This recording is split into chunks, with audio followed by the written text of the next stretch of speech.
Je m'appelle Yann, j'ai 28 ans. J'ai commencé les paris sportifs à l'âge de 18 ans et je n'ai plus jamais arrêté depuis. J'ai une femme et un fils de 2 ans et je vais devoir revendre ma... Si seulement Francfort n'avait pas perdu ce soir-là, j'en serais jamais arrivé là et j'aurais pu me refaire. Et aujourd'hui, je vais devoir revendre ma maison.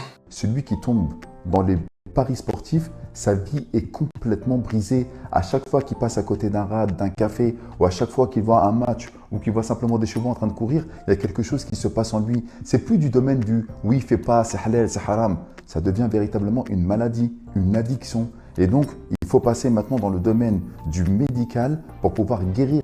On retrouve des personnes à 55 ans, 60 ans, dans ces cafés-là. Mais qu'est-ce qu'il fait tout le temps là? À un moment ou à un autre, il était jeune, comme la plupart des jeunes, et il ne savait pas que dans le premier ticket qu'il a acheté, qu'il allait rester 30 ans, 40 ans après, à avoir dépensé des centaines de milliers, pour ne pas dire plus. Donc, on sait quand on tombe dans cette addiction, mais on ne sait jamais.